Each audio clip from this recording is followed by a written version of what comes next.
This video is brought to you by Miniature Market. Thousands of board games, miniatures, and paints, discount prices at miniaturemarket.com.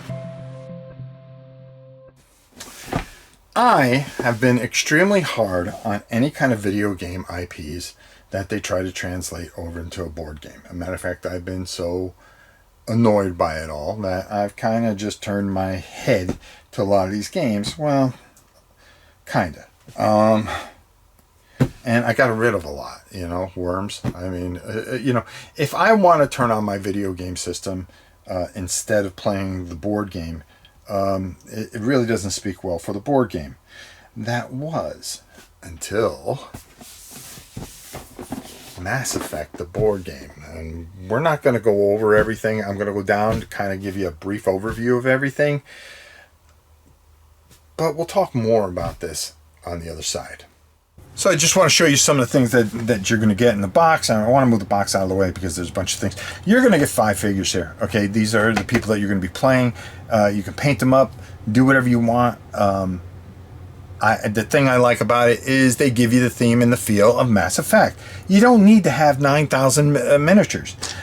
These strategy and paradigm dice are going to come in handy because you're going to roll these and you're going to pick what actions, because you're going to set a pool and you are going to roll these and you're going to be able to certain things. Move, take enhanced actions and regular actions depending on what you roll out of those particular dice.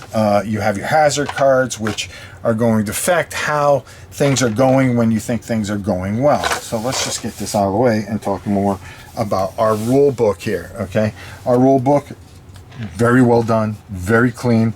It's 42 pages, but not all of it is, as you can see, as I'm going through here. It's not everything that you are going that you have to read. It's not 42 pages of rules. There are different things. I'm going to show you certain things, but you're going to get, your enemies are going to be chits here, which are fantastic because you don't need 9,000 miniatures, and how everything plays out. You're going to have your rule book, your mission book, and your narrative book, and I'll show you more about that, as well as the campaign map, which is really, really cool. It's just spelled out very, very well, and we're going to show you more of that stuff. You have your icon reference, which is going to help you with everything. Like I said, you're going to roll those dice. You'll have shields, you'll have enhanced actions, you'll have standard actions, and of course, depleted shields and all the other bad things that are happening, and additional move points and things like that on those dice. Your narrative book, at points during the game, I don't want to ruin this, so I'm not. You're going to be asked to take a look, and it's going to have a narrative. And you're probably thinking, well, once I go through this game once, that's pretty much it. Well, hold on, my friends, hold on. Your mission book. This is where you are going to be doing all your battling and things like that. You are going to be set at a certain position, and you may have to get to a certain area. There's crates, there's hazards and things like that. And you're going to go through, and it's going to tell you exactly what you're going to get when you fail a mission or you succeed, because there are different things that you could do, because it's going to push you in different directions. Remember that in a minute, okay? So you could check things off, because you do get an erase marker, so you can check things off and mark things out. Okay, you'll have certain enemy forces and certain hazard cards that you're going to use for each mission, and there are plenty of maps in here and plenty of replayability. But you're saying, well, how? If I play through it once, that's it, I'm done. Well, not so fast, my friends. Not so fast, because first of all, you're going to have your different characters, okay, which is really cool, and it's going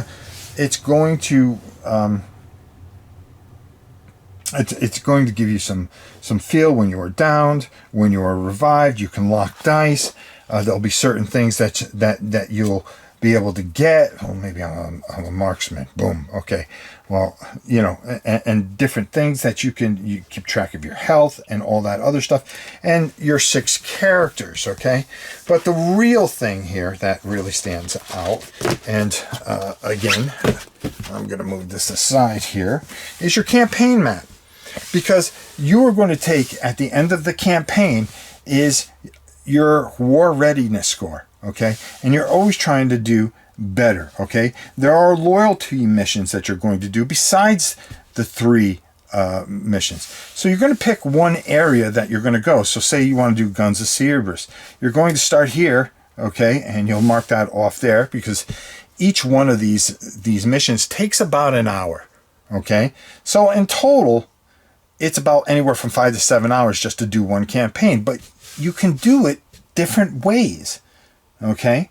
So maybe, you know, for instance, okay, now that I picked here, I can come up here, do Atlas Binary or Encircled, and there's loyalty missions in between that I'll run into, and then I'll come up and do another loyalty mission, and then, you know, I can kind of, from here, kind of decide where I want to go. And the replayability is redoing it, maybe doing Through the Breach, then coming up to the Mission Star, or maybe you do through the Breach and do the Atlas Binary and then come up into the mainframe. It has enough replayability, and each campaign, if it's 5 to 7 hours and you do this, you know, you're going to get maybe 30, 40 hours, okay, which it's kind of like the video game if you really think about it, because if you play through everything and so forth and so on, maybe 40 to 60 hours, well, you get the same thing, right? You get your reference card on the back of your campaign map again, so you can know what the terrain is and all the other little nuances. And then you never know, you could keep on doing it over and over again, because you never know who you're going to pull out and face in each turn, because you're going to reach in here, and when it calls for, you are going to pull out your enemies, and you're going to have to deal with them accordingly, depending on where they are on the map, like we had said. So it's never the same, and it has enough replayability and you know, enough that it's something you come back to. And I really think this is something special, because again, it's not like a lot of these IPs where they're trying to make it so much like the video game that you just go, well, I think I'll turn on the video game. So let's go up top, talk more about Mass Effect, the board game. I think this is a home run, in my opinion, but let's hear what I have to say. There's a couple things that really stand out in this. Number one, it is different enough from the video game, but has the flavor of the video game, where you don't go, I don't want to play this, I'd rather just turn on the video game. This is just fun. Plain old simple fun. And different enough and perfect enough that it has, you know, it has a different feel to it. The other thing is that it is not an overpriced mess, okay? There's not 26 expansions with different missions on it. It is one box at a very good price, especially nowadays with things being the way they are, being a price mess, that you get it all in one box, and you can get plenty of replayability. And this is just everything that you remember gaming used to be. You got a lot for a good price, and you didn't feel that, you know, basically raped in a way, you know, taking all your money, because you spent $450 for a Kickstarter that has 95 different things, 270 miniatures that you're never going to play, and all this stuff. There are 6 miniatures in this game, and they are just for theme purposes pretty much. They're done very well. Your enemies are chits, which are just perfect, okay? You know, it does everything right. Everything that we are missing from board gaming. It's a throwback to the days when it wasn't these overstuffed Kickstarter things. Here's the game, play it, If you want more and it's successful, they'll make more, I think. And that's the way it should be done. And instead of trying to give you 25 expansions all at once and overpricing things and then making a game where you're only going to play the base game and then go, well, I'll never get to those expansions, and then you end up selling it later on. That's exactly what happens. Not here. This is done right, correctly, and perfectly. I really highly suggest Mass Effect, the board game. It is fantastic. Until next time, it's your old pal Rob. We'll see you soon, everybody.